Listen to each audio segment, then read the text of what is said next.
I am Cherry Hill Montañez. And I am Mikey Bacolod. We are going to present the podcast presentation. TV5.1 podcast.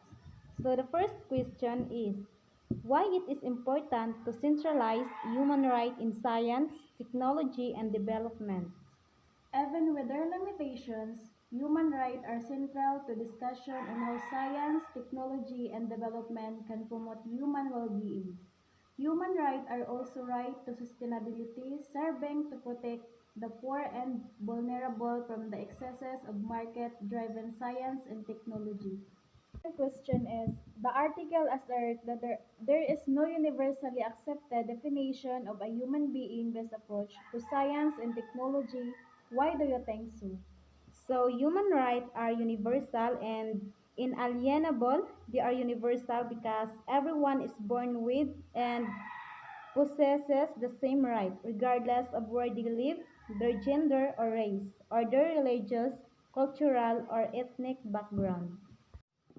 The third question, not everyone agrees that in a human right-based approach to science and technology.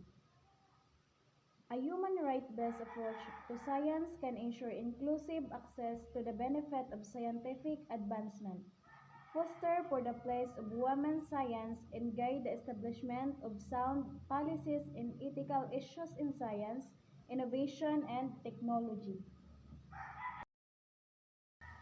Give at least two concrete examples of how human rights-based approach to science and technology leads to good policy making and approach development.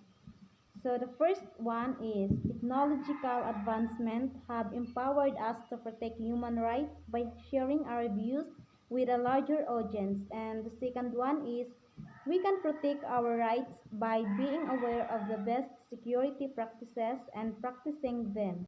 The last one is, in your own opinion, in the times of COVID-19 pandemic, do you think a human rights-based approach to science and technology is being implemented? Why or why not?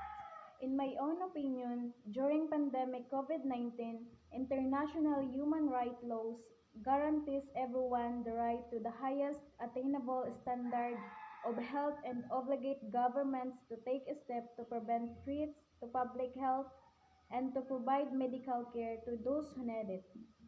The scale of severity of COVID-19 pandemic clearly rises to the level of a public health threat that could justify restriction on certain rights, such as those that result from the imposition of quarantine or isolation limiting freedom of movement.